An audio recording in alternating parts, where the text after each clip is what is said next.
마태복음 25장 14절부터 21절 말씀을 교독하겠습니다. 또 어떤 사람이 타국에 갈 때 그 종들을 불러 자기의 소유를 맡김과 같으니 각각 그 재능대로 한 사람에게는 금 5달란트를, 한 사람에게는 2달란트를, 한 사람에게는 1달란트를 주로 떠났으니 5달란트 받은 자는 바로 가서 그곳으로 장사하여 또 5달란트를 남기고 2달란트를 받은 자도 그같이 하여 또 2달란트를 남겼으되 1달란트 받은 자는 가서 땅을 파고 그 주인의 돈을 감추어 두었더니 오래 후에 그 종들의 주인이 돌아와 그들과 결산할세. 5달란트 받은 자는 5달란트를 더 가지고 와서 이르되 주인이여 내게 5달란트를 주셨는데 보소서 내가 또 5달란트를 남겼나이다. 그 주인이 이르되 잘하였도다. 착하고 충성된 종아, 내가 적은 일에 충성하였으면 내가 많은 것을 내게 맡기니 내 주인의 즐거움을 참여할지어다 하고. 아멘. 할렐루야. 100여 년 전에 영국의 한 마을에 처음으로 전기가 들어왔습니다. 이때 한 할머니가 전기를 가설했는데 몇 달 후에 직원이 가서 보니까 집안이 어두컴컴한 겁니다. 그래서 계량기를 보니까 계량기도 그대로 있어요. 그래서 물었습니다. 할머니, 전기를 통 안 쓰시네요. 전기를 안 쓰시나요? 그랬더니 할머니가 대답을 했습니다. 나는 전기를 촛불 켤 때만 써. 그리고 꺼. 이렇게 이야기했습니다.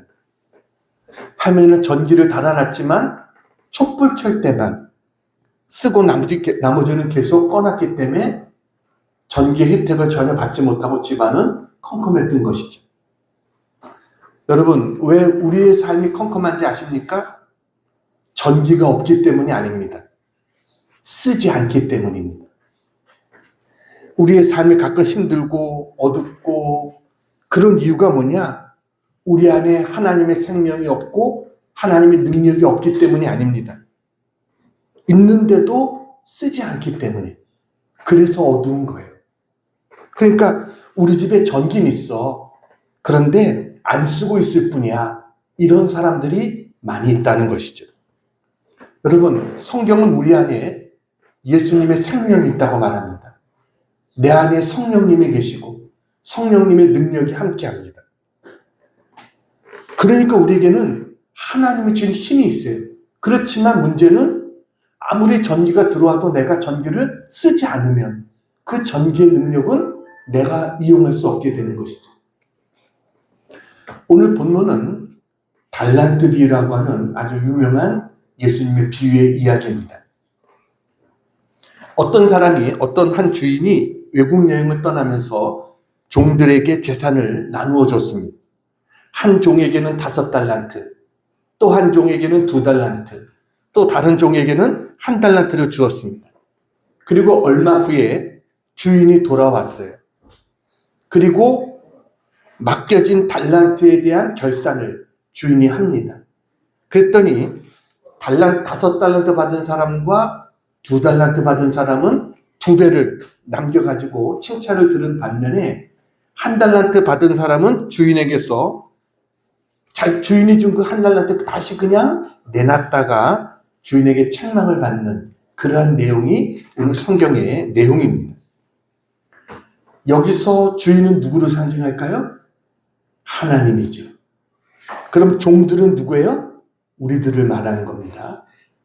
자, 오늘은 2024년도를 결산하는 송년주일입니다. 벌써 금년도 52주가 다 지나갔습니다. 우리가 1년을 결산하는 시간이 이렇게 오는 것처럼 우리들의 인생을 결산하는 날도 언젠가는 찾아오게 된다라는 거예요. 우리가 인생을 지혜롭게 결산하기 위해서 오늘 우리가 어떻게 해야 되는가? 오늘 말씀을 통해서 깨닫는 시간이 되기를 바랍니다. 우리가 지혜로운 인생을 살기 위해서는 제일 먼저 내가 청직이라는 사실을 알아야 됩니다. 내가 뭐라고요? 청직이다.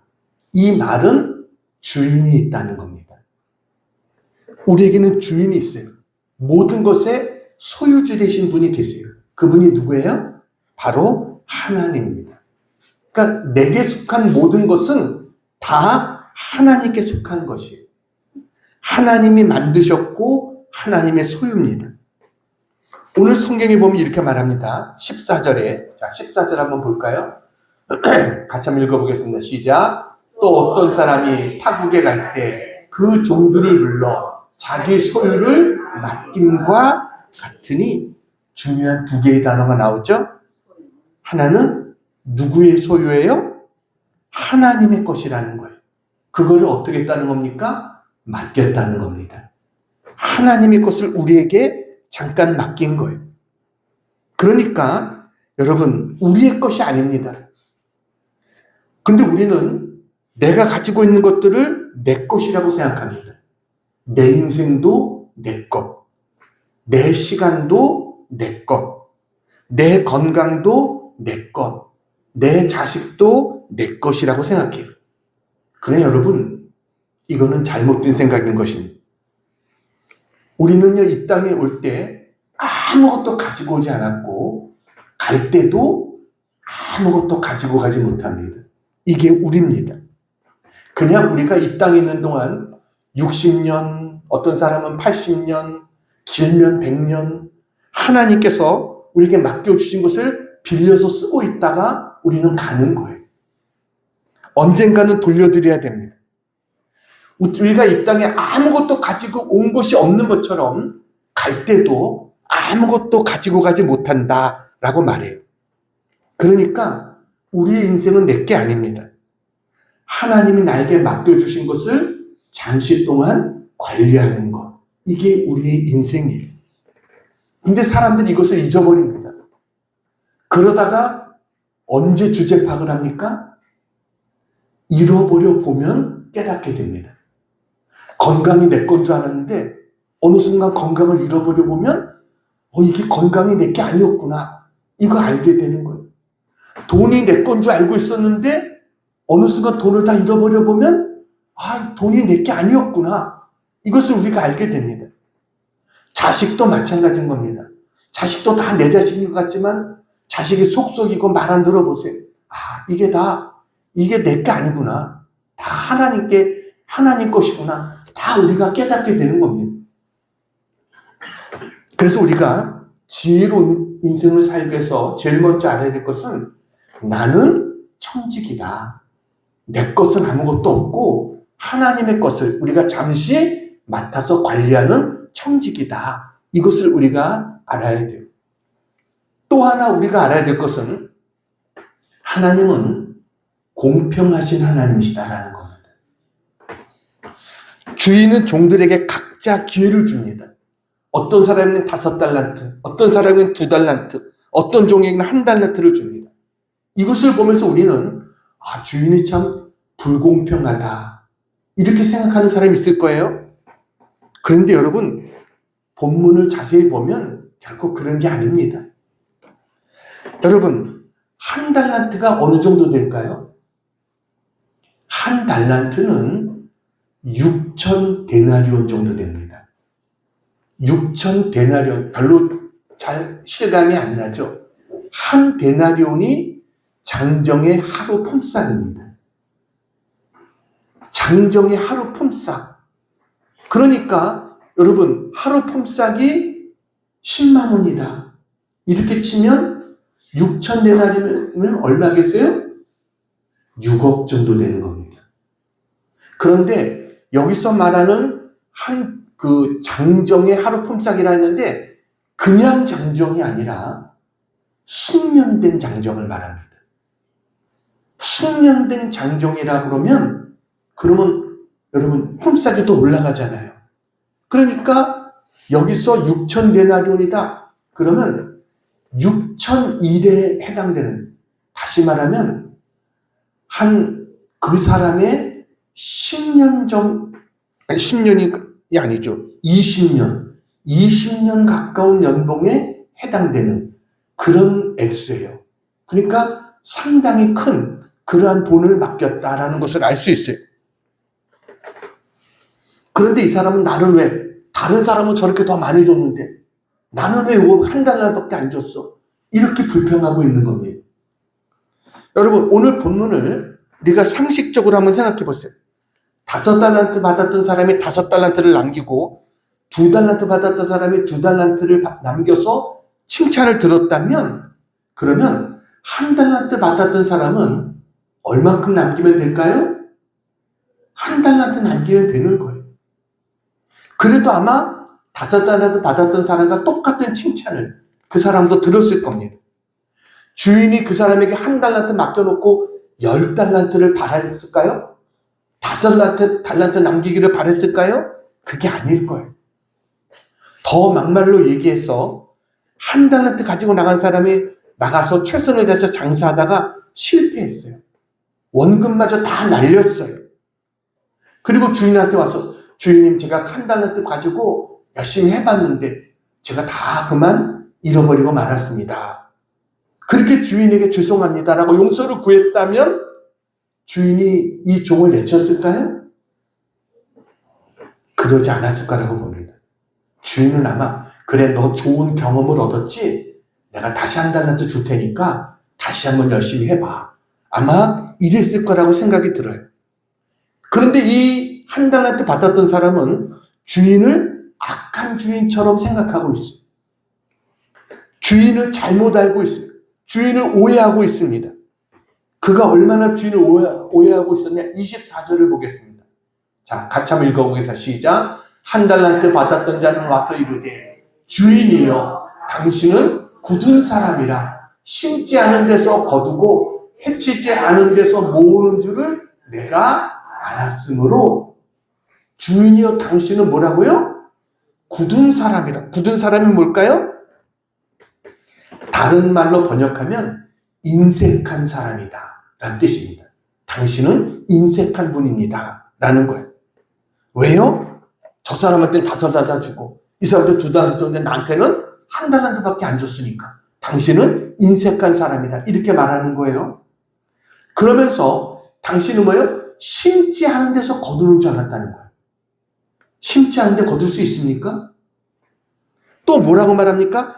해치지 않은 데서 모으는 줄을 내가 알았으므로. 해친다는 게 뭐냐면, 여러분, 그 타작마당에서 곡식을 이렇게 추수한 다음에 키를 가지고 이렇게 이게 해치는 겁니다. 그런데 이렇게 타작을 안 하고도 모을 수 있다는 것은 뭐예요? 남의 것을 빼앗는 방법밖에 없는 거죠. 자기가 전혀 키질도 안 하고 타작도 안 했는데 모은다는 것은 누구 것인가를 뺏는다는 것이. 그러니까 지금 1달란트 받았던 사람은 주인을 인색하고 남의 것을 거저 탐내는 그런 자로 묘사하고 있다라는 거예요. 근데 여러분, 하나님이 그런 분이십니까? 하나님은 인색하신 하나님이 아니십니다. 하나님은 독생자까지 아낌없이 우리를 위해서 다 내어주신 그분이 바로 하나님이세요. 그분이 우리 아버지세요. 하나님은 공평하신 분이시다. 우리가 이것을 알아야 돼요. 오늘 주인은 종들에게 똑같은 기회를 줬습니다. 주인은요, 이 종들의 능력치를 다 알고 있어요. 거기에 맞게 달란트를 맡긴 겁니다. 그래서 1달란트 받았던 사람에게 2달란트를 요구하지도 않고 2달란트 받았던 사람에게 5달란트를 요구하는 그런 분이 아니세요. 그저 자기가 가지고 있는 것을 가지고 최선을 다하기를 주인은 바랬던 거예요. 그래서 여러분, 5달란트 받았던 사람이 5달란트를 남기고 2달란트 받았던 사람이 2달란트를 남기고 1달란트 받았던 사람이 열심히 해서 1달란트를 남겼다면 그도 똑같은 칭찬을 주인에게 들었을 것이다라는 거예요. 오늘도 나는 하나님 나에게 너무 적은 것을 주셨어, 이렇게 불평하는 분 계십니까? 왜 나에게는 이것밖에 안 주셨지? 저 사람에겐 저렇게 많이 주셨는데 나에겐 이것만 주셨지? 근데 여러분, 이런 불평은 없는 사람이 없습니다. 모든 사람이 다 똑같이 생각하는 겁니다. 나보다 더 많은 달란트를 가지고 있는 사람이 꼭 있거든요. 여러분, 우리는 하나님이 하시는 일에 이의를 제기해서는 안 됩니다. 하나님이 나를 너무 잘 아시는 거예요. 얼마를 나에게 주셨던 그것을 내가 소중히 여기는 것이 필요한 거예요. 그러면 우리가 칭찬받는 청지기가 되기 위해서는 어떻게 해야 되겠는가? 자, 첫 번째 같이 한번 읽겠습니다. 시작. 내 안에 있는 가능성을 믿어야 합니다. 내 안에 있는 가능성을 믿어야 됩니다. 오늘 한 달란트 받았던 사람이 그 한 달란트를 땅에 파묻어뒀어요. 그리고 그가 자기가 파묻은 이유를 주인에게 설명합니다. 24절, 25절 같이 한번 읽겠습니다. 시작. 한 달란트 받았던 자는 와서 이르되 주인이여 당신은 굳은 사람이라 심지 않은 데서 거두고 해치지 않은 데서 모으는 줄을 내가 알았으므로 25절 두려워하여 나가서 당신의 달란트를 땅에 감추어 두었나이다. 보소서 당신의 것을 가지셨나이다. 내게 주신 자본금이 한 달란트인데 내가 혹시 실패해서 이 한 달란트를 날려버리면 자기가 주인한테 엄청난 책망을 들을 것을, 자기는 그게 어땠다는 거예요? 두려웠다. 이렇게 말합니다. 두려워하여 이렇게 말하는 거예요. 여러분, 이 주인이 아까 말했듯이 이 한 달란트 받았던 사람이 생각하는 것처럼 악한 주인일까요? 이 종의 태도는 주인의 의도와는 전혀 다른 의도였습니다. 주인의 의도는요, 종에게 책임을 물으려고 맡겨준 게 아닙니다. 그럴 것 같으면 주인은 종들의 능력을 너무 잘 알기 때문에 여러분, 그 재산을 그 능력도 없는 종에게 맡길 필요가 없는 거예요. 오히려 실패해서 손해볼 게 두려웠다면 그 주인은 은행에 맡겨서 이자를 받을 수도 있는 겁니다. 아까 말했듯이 그 돈의 액수가 적은 돈이 아니거든요. 우리 27절 같이 한번 봅니다. 27절 없어요? 제가 읽겠습니다. 27절에 차라리 27절에 오늘 뭐라고 말합니까? 그러면 내가 마땅히 내 돈을 취리하는 자들에게나 맡겼다가 내가 돌아와서 내 원금과 이자를 받게 하였을 것이니라 하고, 주인이 그렇게 이익을 생각했다면 더 좋은 방법이 얼마든지 있었다는 거예요. 근데 주인은 그렇게 하지 않고 공평하게 다 기회를 주는, 이것이 주인이 한번 이것을 가지고 시도해 보라는 거예요. 부정적인 생각 버리고 열심히 노력해 보라는 거예요. 그래서 그에게 맞는 달란트를 주인은 준 거예요. 우리는 나에게 주신 그 달란트를 가지고 최선을 다하면 되는 겁니다. 그러면 여러분, 하나님은요, 우리 안에 내가 생각하는 것보다 더 놀라운 능력과 가능성을 내 안에 주셨다는 사실을 기억하시기 바랍니다.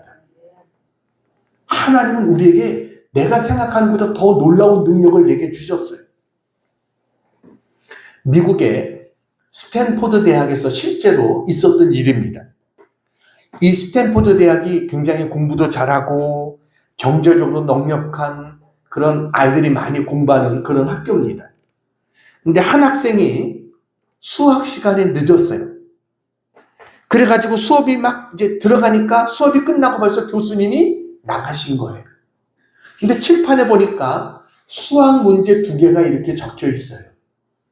이것을 보고 이 학생은 저게 풀어오는 게 숙제인가 보다 라고 생각하고 그 문제를 가지고 집으로 돌아가서 밤새도록 그 문제를 푼 거예요. 근데 한 문제는 풀었는데 한 문제는 도저히 풀 수가 없는 거예요. 그래서 그 다음날 교수님한테 찾아가서 솔직하게 이야기했어요. 교수님, 어제 숙제 내준 것 가운데 한 문제는 제가 풀었는데 하나는 도저히 못하겠습니다 라고 이야기했어요. 이 말을 들은 담당 교수가 깜짝 놀란 거예요. 왜냐하면 칠판에 적어놓은 그 두 개의 수학 문제는 이거는 아인슈타인도 못 푸는 문제다. 이래가지고 내놨던 거예요. 근데 이 학생은 그냥 우리가 풀 수 있는 걸 숙제로 냈다라고 생각하고 그걸 한 문제를 푸는 거예요. 천재 과학자도 풀지 못했던 그것을 이 학생이 푸는 거예요. 여러분, 우리 안에는 이렇게 놀라운 가능성이 있다는 사실을 믿으시기 바랍니다. 특별히 하나님을 믿는 자들에게는 그 가능성이 더합니다. 왜냐하면 내 안에 성령님이 계시기 때문에, 하나님이 우리를 도와주시기 때문입니다.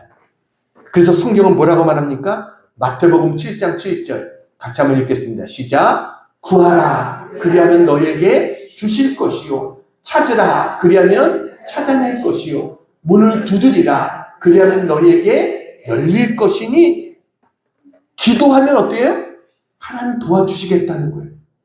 기도하면 닫힌 것도 열어주시겠다는 거예요.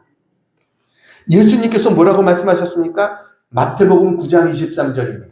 같이 한번 읽겠습니다. 시작. 예수께서 이르시되 할 수 있거든이 무슨 말이냐? 믿는 자에게는 능히 하지 못할 일이 없느니라 하시니, 할 수 있다는 것입니다.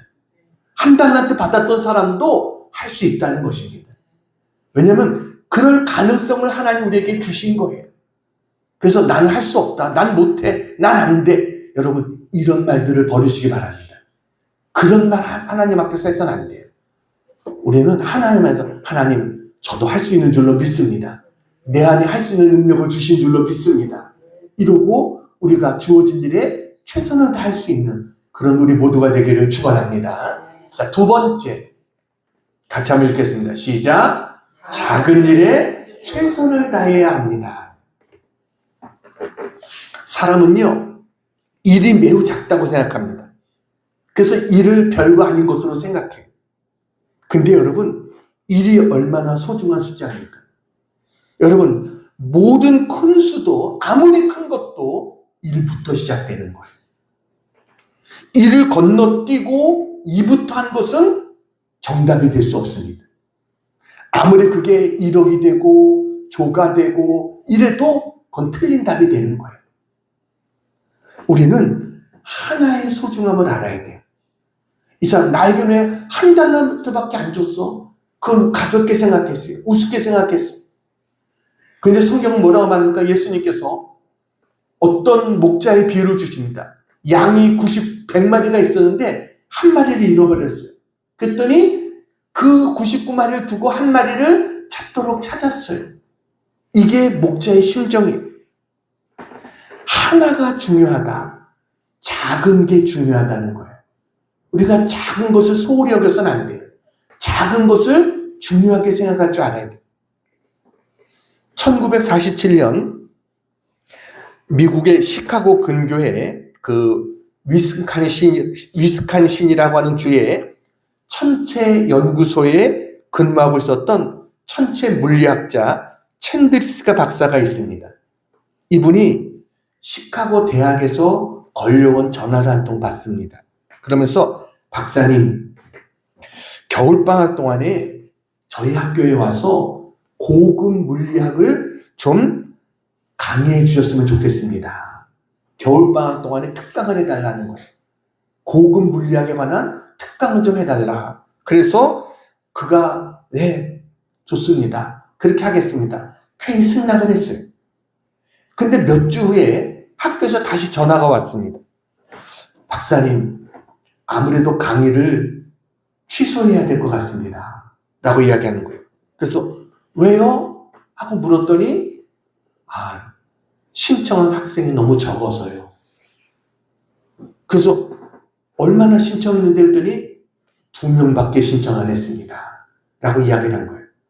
그러니까 2명 가지고 박사님을 모시고 강의하기가 너무 미안한 거죠. 그래서 취소했으면 좋겠습니다. 그랬더니 박사님이 그러는 거예요. 클래스가 적은 것은 저에게 전혀 문제가 되지 않습니다. 그 두 학생이 어떤 학생이지만 저에게 얘기해 주세요. 라고 이야기를 했어요. 그랬더니 그 학생이 이러이러한 학생입니다. 라고 대답을 해줬더니 그러면 제가 강의를 하겠습니다. 라고 허락을 하고 이분이 강의를 합니다. 근데 그 겨울에 시카고는 너무 추웠습니다. 눈도 많이 오고. 근데 이 챈드리스가 박사는 눈이 막 그렇게 많이 오고 막 그렇게 날씨가 춥고 이런데도 시카고에서 2시간 떨어져 있어요. 그분이 있는 곳이. 2시간 떨어진 곳을 차를 몰고, 때로는 눈길을 차를 몰고 그 학교에 가가지고 일주일에 이틀 동안을 그 2명의 학생들을 위해서 계속해서 겨울방학 동안 학생들을 가르친 거예요. 그로부터 꼭 10년이 지났습니다. 이 챈드리스가 박사에게 강의를 받았던 이 2 학생이 노벨 물리학상을 타게 됩니다. 한 사람은 양전링이라는 중국계 미국인이에요. 2명 다. 또 한 사람은 니펑다오라고 하는 또 중국계 미국인. 이때 이들이 노벨상을 탔는데, 노벨 물리학상을 탔는데 이때 나이가 31살이었습니다. 별로 놀라지도 않네요. 31살에 노벨 물리학상을 탔는데. 네. 정말 거의 2번째라고 그런 것 같아요. 최연소로 노벨상을 탄 거예요. 그러니까 챈드리스가 박사에게 강의를 받을 때 이들의 나이가 어떻게 됐어요? 21살이었어요. 그로부터 10년이 지나서 이들이 이 노벨 물리학상을 탈 정도의 사람들이 된 거예요. 사진 하나 보여드리겠습니다. 바로 리정다오. 저분이 바로 그 2명 중에 한 분입니다. 다음 사진을 보여주세요. 똑같은 분입니다. 근데 저 사진을 보여드리는 이유는 저분이 금년에 돌아가셨습니다. 98세로. 올해 8월 4일 날 저분이 돌아가셨어요. 98세의 나이로. 그때까지도 열정적으로 사람들을 가르치고 하는 그런 일을 하다가 중국에서는 영웅 같은 그런 사람이죠. 그러다가 돌아가셨어요. 우리는 아직 노벨 물리학상 없잖아요. 노벨 물학상 이제 겨우 하나 우리가 타고, 뭐 평화상도 하나 타고 했지만, 저분이 수상할 때, 노벨상을 수상할 때 이런 말을 했습니다. 결정적으로 우리가 이 상을 수상한 데에는 우리 2 사람을 앞에 두고 강의했던 챈드리스가 박사 때문입니다. 이 영광을 그에게 돌리겠습니다. 라는 이야기를 했어요. 그 눈보라를 헤치고 그 2명의 학생을 위해서 2시간씩 차를 운전해서 일주일에 이틀씩 시간을 내가지고 그 유명한 그 박사가 와가지고 그들을 지도해준 그것이 그렇게 열매를 맺게 된 거예요. 여러분, 우리는 작은 일에 최선을 다할 수 있는 그런 우리가 되어야 될 줄로 믿습니다. 오늘 주인은 모든 종에게 다 달란트를 맡겼습니다. 하나님은 우리에게 다 달란트를 주셨어요. 하나 이상의 달란트를 우리에게 다 주셨어요. 달란트는 재능일 수도 있고 뭐 여러 가지 내가 가지고 있는 그 어떤 것일 수 있죠. 근데 우리는 이것을 어떻게 해야 돼요? 땅에 파묻어둬서는 안 된다는 거예요. 여러분, 그 하나를 소중히 여기고 그 작은 것에 최선을 다할 수 있는 그런 우리가 되면 우리도 뭐예요? 칭찬받는 그런 청지기가 될 수 있는 줄로 믿습니다. 오늘 5달란트 받았던 사람과 2달란트 받았던 사람이 1달란트 받았던 사람과 다른 점이 하나 있어요. 그것은 뭐냐면 5달란트 받았던 사람과 2달란트 받은 사람은 받은 즉시 순종했다는 거예요. 근데 1달란트 받은 사람은 그러지 않았어요. 이 생각 저 생각하다가 땅에 묻어뒀어요. 여러분, 순종은 즉시 해야 되는 거예요. 하나님이 내게 감동을 주시면 즉시 우리는 순종할 수 있는 그런 우리가 되어져야 돼요. 그리고 뭐요? 작은 일에 우리는 충성할 줄 아는 그런 우리가 되어야 될 줄로 믿습니다. 영국의 캔터베리 교회에 17살 때 관리 집사가 돼서 교회 청소하고 심부름하고 잡다한 일을 하고 또 매일 5분 동안 종치는 일을 했던 사람이 있습니다. 이 사람이 니콜라이라고 하는 사람입니다. 그는요, 항상 종칠 시간이 되면 5분 전에 올라가서 종줄을 붙잡고 기도했다고 그래요. 하나님, 종소리를 듣고 많은 사람들이 평화를 얻고 회개하고 돌아오게 해주세요. 이렇게 기도하고 그 다음에 5분 동안 종을 치는 거예요. 근데 얼마나 그가 정확했는지 런던 시민들이 그 종소리에 맞춰서 시계를 맞출 정도로 그렇게 그는 정확했어요. 그에게 두 아들이 있었는데 큰아들 존은 철학 교수가 됩니다.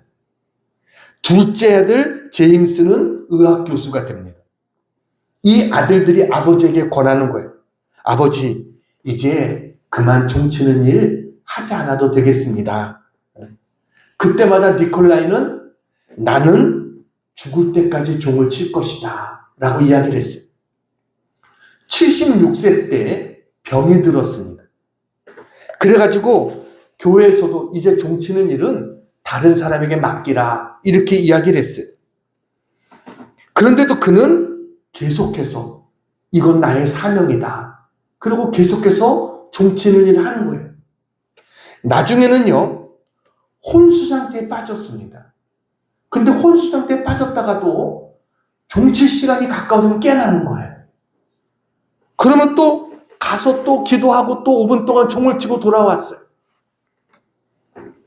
그러기를 몇 번 계속 반복하다가 이제 마지막 종칠 때가 됐어요.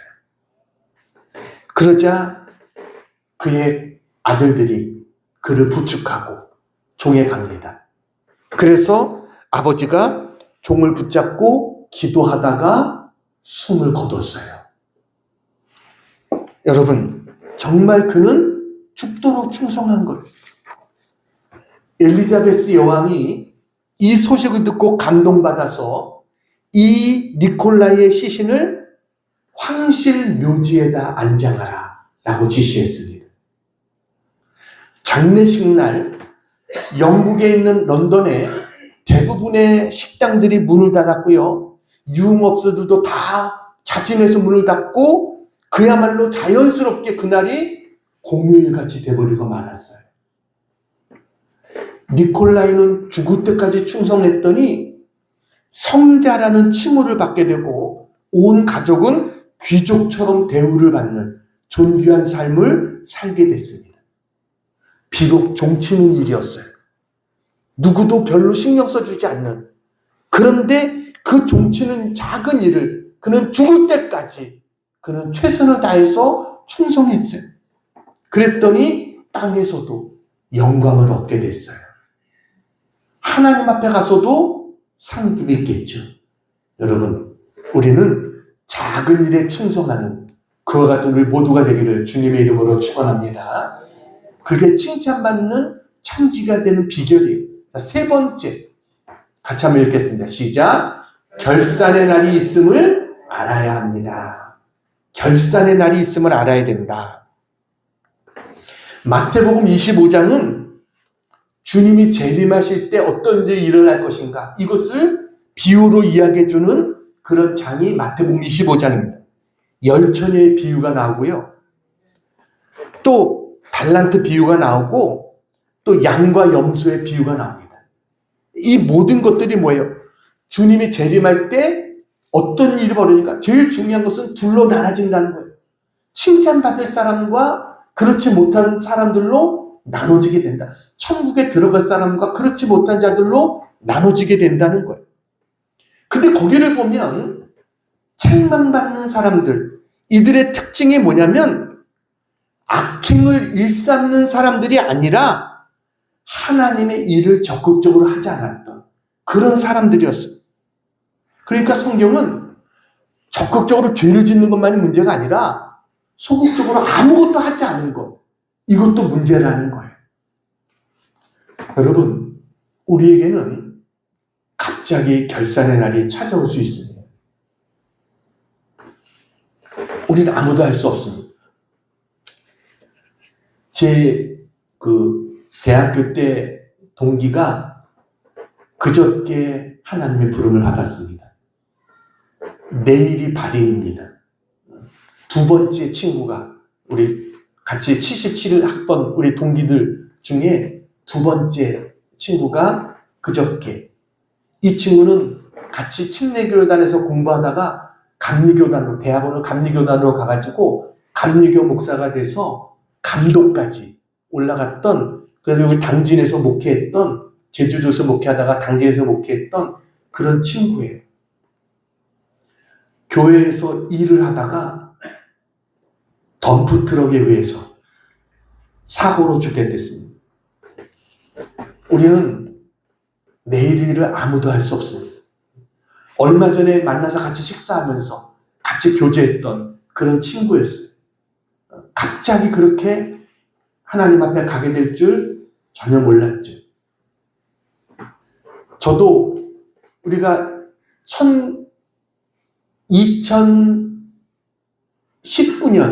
2019년 바로 이때 제가 갑자기 몸이 안 좋아가지고 병원에 가서 제가 이 심장 혈관에 문제가 있다는 사실을 그때 알게 됐죠.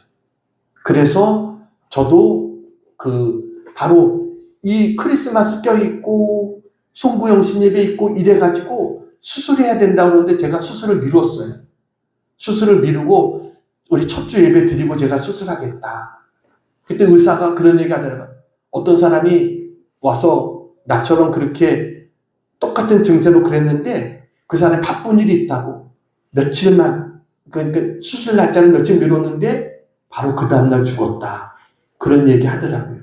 그러니까 내일 당장 수술하자. 이 의사가 여기 아산 충무병원에 있던 심장내과 의사가 바로 그런 얘기를 했어요. 그런데 그때 했으면 오히려 잘못됐을 수 있어요.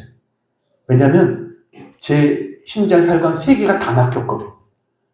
한두 개 막혔으면 스텐트 수술해가지고 할 수 있는데 그게 다 됐는데 거기서는 제대로 검사도 안 하고 수술부터 수술하면서 하면 되니까 이러는 거예요. 근데 하나님이 저를 계속 다른 병원 인도하셔가지고 서울 삼성병원에 가서 수술하게 하셨죠. 그래서 제가 수술이 돼가지고 지금까지 이렇게 저도 있는 거잖아요. 어떻게 될 수 없는 거예요. 우리 지방의 목회자도 며칠 전에 갑자기 또 심근경색이 와가지고 스텐트 수술을 해서 어제 퇴원했어요. 며칠 전에. 우리는요, 다 언제 하나님이 부르실지 우린 다 아무도 알 수 없다. 이 사실을 알아야 됩니다. 이 한 달란트 받았던 사람이 자기의 결산의 날을 알았다면 아마 조금 달랐을 것이. 사람들은요, 모든 것이 내 것이라고 생각합니다. 건강도 내 것이고, 돈도 내 것이고, 시간도 내 것이고, 내 인생은 내 것이다. 이렇게 생각해요. 여러분, 사람이 이것이 내 소유다라고 생각하는 것이 언제부터 시작되는 것일까요? 어린아이들을 태어나면 잘 모르죠. 근데 아이가 조금씩 크면서 자기 것이라는 개념을 갖게 됩니다. 이 장난감은 내 거야. 이 생각을 가져요. 그래서 조금씩 자기 것이라는 것을 주장해. 다른 사람이 손도 못 대게 하고, 이 방은 내 방이야. 아무나 들어오면 안 돼. 하면서 함부로 들어오지도 못하게 하고, 그렇게 하면서 사람들은 뭐예요? 살아가면서 자기의 소유를 점차 늘려가는 거예요. 조금씩 내 것이 더 많아져 가는 거예요. 그런데 여러분, 정말 내 것이 뭐가 있을까요? 내가 어떤 집을 소유했어요. 그러면 이 집이 내 것일까요? 우리가 이 집이 내 것이라는 것을 어떻게 생각합니까? 등기부 등본에 내 이름이 올라갔으니까 이 집은 내 거야 라고 생각하겠죠. 그런데 여러분 뭐예요? 그 모든 것이 내가 살아있어야 내 것이 되는 거예요. 내가 죽는 순간 등기부 등본에 아무리 내 거라고 이름이 돼 있어도 내가 죽는 순간 그것은 끝나는 겁니다.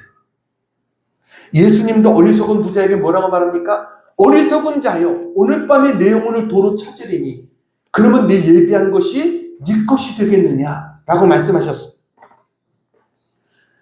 어떤 사람이요, 바닷가를 거닐다가 마법의 램프를 주었습니다. 알라딘 램프, 여러분 아시죠? 그래서 이것을 했더니 거기 이제 그 램프 요정이 나타났어요. 주인님, 이제 꼭 한 가지 소원이 남았습니다. 한 가지 소원을 말씀하면 들어드리겠습니다. 이 사람이 뭘 얘기해야 되나 고민하다가 1년 후에 신문을 내게 가져달라고. 1년 후에 이제 어떻게 될 건가? 신문을 딱 갖고 왔어요. 그랬더니 그 신문을 보는 순간 그 신문의 부고란에 자기 이름이 적혀 있는 거예요. 여러분, 이 사람은 어떻게 되겠어요? 그 다음엔 어떤 소원도 소용없는 거죠. 여러분, 아무리 많은 것을 가지고 있는 것 같아도 우리가 죽으면 소유권은 바뀌어지게 되는 거예요. 그런데도 내 것이라고 생각하고 살아가는 여러분, 이것이 얼마나 어리석은 거예요. 우리는 지혜로운 청지기가 될 줄로 믿습니다. 내가 청지기란 사실을 기억하고 우리의 소유주가 있다. 모든 것의 주인이신 하나님이 계시다. 우린 이것을 잊지 말아야 돼요. 그리고 여러분, 다른 사람과 비교하지 마세요. 아, 저 사람은 저만큼 가졌는데 나는 왜 이만큼 가졌어. 비교하지 마세요. 하나님이 나를 아시고 나에게 가장 필요한 것을 주신 거예요. 우린 다 하나님의 작품입니다. 작품은 뭐예요? 별거 아닌 것 같아도 어떤 사람이 막 그렸느냐에 따라서 가치는 달라지는 거예요. 우린 하나님이 나를 지으신 거예요. 하나님의 작품이에요. 남과 비교하려고 하지 말고 어설프게 따라하려고 하지도 마세요. 우리는 나는 나에게 맞는 옷을 입어야 되는 거예요. 다윗이 사울의 옷을 입지 않았어요. 다윗이 골리앗을 싸우러 나간다고 했을 때 사울이 불러서 야, 이리 와봐, 이것 좀 입어봐 하면서 자기의 군복을 벗겨주고 입어보라고 하고 무기를 들려주고 했는데 그거 입어보니까 맞지 않는 거예요. 여러분, 다윗이 어떻게 다 벗어버리고 자기가 잘할 수 있는 물맷돌 들고 나갔잖아요. 그래서 골리앗을 쓰러뜨리고 영웅이 되잖아요. 여러분, 우리에게 주신 달란트, 그것 가지고 최선을 다하면 되는 거예요. 그러면 주인이 우리를 오늘 성경 보면 어떡합니까? 칭찬해 주세요. 돌아왔던 달란트를 가지고 돌아왔던 그 사람들에게 뭐라고 합니까? 20절, 우리 같이 한번 읽어볼까요? 20절. 시작. 5달란트 받았던 자는 5달란트를 더 가지고 와서 이르되 주인이여 내게 5달란트를 주셨는데 보소서 내가 또 5달란트를 남겼나이다. 여러분, 저 말을 가만히 보면 저 5달란트 받았던 사람, 최선을 다해서 열심히 그것을 경영했던 사람은 주인 만나는 것을 부끄러워하지 않아요. 마치 착한 일을 하고 부모에게 칭찬받으려고 달려오는 아이처럼 그와 같은 모습이지 않습니까? 그러면서도 저 종은 겸손합니다. 내가 이 정도 이익을 남겼으니까 나에게 이 정도 보상을 해주겠지, 이러지 않습니다. 그의 마음속에는 주인이 나를 칭찬하고 보상해 줄 거야, 이 믿음이 저 달란트 받았던 사람에게는 이미 있어요. 주인에 대한 신뢰와 믿음이 있어요.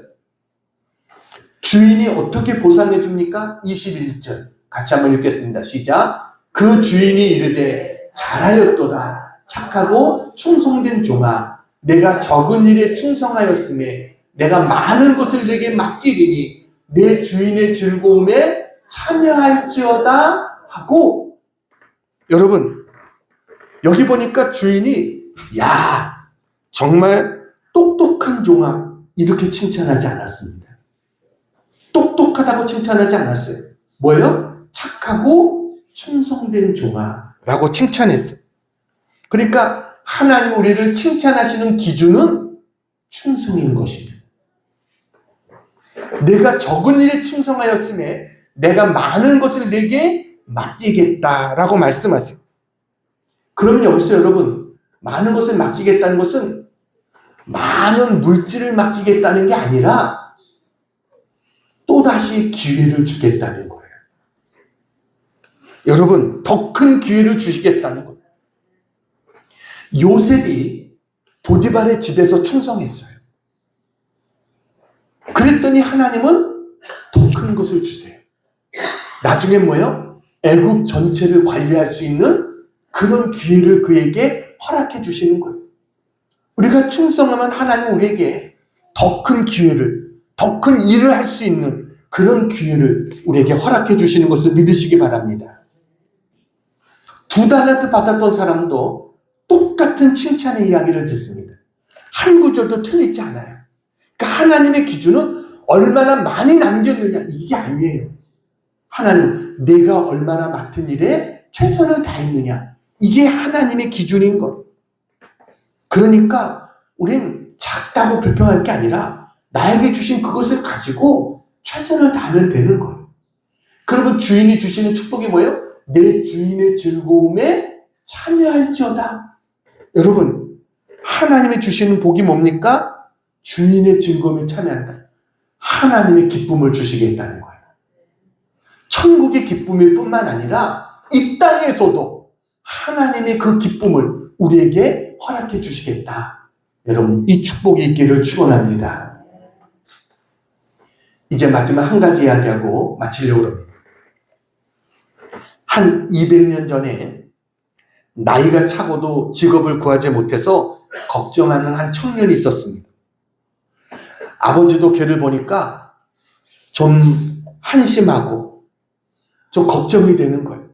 그래서 동네에서 가장 영향력 있는 사업가인 친구를 집으로 초대했습니다. 어떻게 보면 아들을 보고 좀 면접을 해달라는 거예요. 그래서 아들을 좀 일할 자리를 좀 하나 좀 준비해달라, 이런 의미로 이제 그 친구를 불렀어요. 근데 아버지 친구가 이제 이렇게 딱 와서 이렇게 이 청년을 보고서 깜짝 놀랐어요. 눈도 크고요, 얼굴이 좀 험상궂습니다. 그래가지고 아이고, 이 청년, 이 사람 아들이 이런 사람이구나. 그렇지만 그 아버지의 정성을 생각해가지고 이 아들에게 일자리를 주기 위해서 몇 가지 질문을 합니다. 그래서 하면서 이제 아버지 친구가 그러는 거예요. 일자리가 공장에 있기는 한데 좀 숫자에 밝아야 되는데 자네 산수는 잘하나? 그랬더니 이 사람이 그러는 거예요. 아닙니다. 산수는 예전부터 못했습니다. 그래? 그러면 회계 장부를 보기는 어렵겠는데? 그랬더니 이 사람이 네, 저는 숫자 관련된 일은 어렵습니다. 그러는 거예요. 그러자 그러면 영업부 쪽으로 좀 일을 돌려야 되겠는데 자네는 좀 인상은 험하지만 사람들에게 좀 적극적으로 다가서는 편인가? 그랬더니 이 사람이 그럽니다. 저는 소심해서 사람들에게 적극적으로 다가가지 못합니다. 제가 좀 낯을 좀 많이 가립니다. 그러는 거예요. 그래서 이제 그 아버지가 이제 고민이 되는 거죠. 그래가지고 그러면 손재주는 좋은가? 그러면 생산부 쪽으로 넣어줄 수 있는데 그랬어요. 그랬더니 이 사람이 아닙니다. 저는 만지는 것마다 부서집니다. 그러니까 이 사람이 그렇게 하다 보니까 일자리를 찾아주려고 이것저것 물어보는데 도저히 답이 없는 거예요. 근데 이 청년도 자기 스스로도 한심한 거예요. 그래가지고 그 사람이 물어보는데 자기는 할 수 있다고 대답할 수 있는 게 없잖아요. 그러다 보니까 얼굴이 벌개진 거예요. 옆에 있는 아버지도 덩달아서 어쩔 줄을 모르고 있는 겁니다. 근데 사업가인 친구, 이분이 그 자리를 좀 뛰쳐나오고 싶었지만 그래도 자기 친구가 지금 부탁하는 거 아닙니까, 아들을. 그러니까 그래, 알았네. 그러면서 그러면 내가 일자리 생기면 연락 줄 테니까 자네 이름하고 주소를 적어서 나에게 좀 주게 라고 이야기를 했어요. 그랬더니 이 청년이 자기 이름하고 주소를 적어서 그분에게 드렸습니다. 그랬더니 이 사람이 그걸 딱 받아듣더니 웃으면서 그러는 거예요. 참 그래도 글씨 하나는 잘 쓰네 그랬어요. 참 글씨 하나는 잘 쓰네. 아무 생각 없이 던진 칭찬이었고 그 이후로 사실 이 사업가는 다시는 그 청년을 부른 적도 없어요. 그런데 그 사업가가 던진 그 한마디, 그래도 글씨 하나는 잘 쓰네, 이 말이 이 청년에게 와서 은혜가 됐어요. 그래가지고 이 청년이 속으로 그러는 거죠. 그래, 내가 그래도 글씨 하나는 잘 쓰지. 근데 내가 글씨뿐인가? 나 글 쓰는 것도 좋아하는데, 이런 생각을 한 거예요. 그리고 그는 그 잘 쓰는 글씨로 열심히 소설을 쓰기 시작했어요. 이 청년이 누군가? 바로 훗날 삼총사와 몽테크리스토 백작이라는 책으로 세계적인 명성을 떨친 프랑스 대문학가 알렉산드로 듀마라고 하는 사람이에요. 다음 사진을 보여주세요. 저 사람입니다. 비교적 잘 나온 사진을 제가 저기다가 했는데, 여러분, 그는 아무 스펙이 없었어요. 자기는 아무것도 잘하는 게 없다라고 생각했지만 그 자기가 글씨 내가 잘 쓰고 내가 그래도 글을 좀 쓰려고 하는 사람이구나, 이 자신감을 가지고 그가 했을 때 어떻게 보면 한 달란트 같은 재능이죠. 그렇지만 그것 때문에 그는 뭐예요? 세계적인 대문호가 되어지는, 대작가가 되어지는 그런 사람이 되어질 수 있었다라고 하는 것입니다. 우리는 다른 사람과 비교하지 마세요. 하나님이 나에게 주신 달란트가 있습니다. 여러분, 그 달란트를 가지고 우리는 최선을 다하면 되는 거예요. 그러면 하나님 우리에게 칭찬해 주시고 또 기회를 주시는 그런 하나님이신 줄로 믿습니다. 오늘 시간이 빨리 지나갑니다. 우리의 인생도 빠르게 지나갈 것입니다. 우리는 언젠가 마지막 결산할 날이 우리에게 다 다가올 겁니다. 그때 우리의 심판주 되신 하나님 앞에 섰을 때 정말 하나님으로부터 잘했다, 착하고 충성된 종아, 내가 적은 일에 충성하였으니 내가 많은 것을 너에게 맡기리니 내 주인의 즐거움에 참여하라, 이 칭찬을 들을 수 있는 그와 같은 우리 모두가 되기를 주님의 이름으로 축원합니다. 우리 아까 불렀던 찬송 중에 나의 모든 행실을 위한 찬송이 있습니다. 그 3절 가사가 너무 제가 좋더라고요. 말씀을 준비하면서 보니까 그 3절 가사를 생각하면서 같이 한번 불러보겠습니다.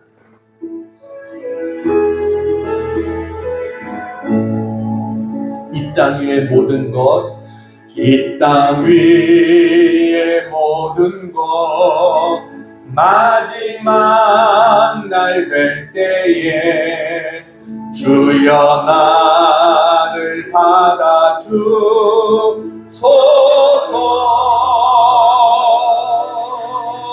주의 얼굴 대할 때 귀한 상급 주시고 면류관을 쓰게 하소서.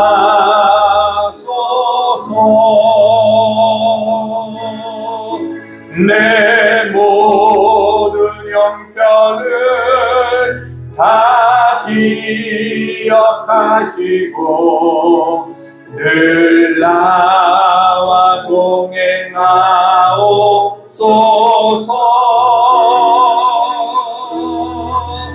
나의 생명 주 앞에 남김없이 드리니 주여 나를 지켜주소서.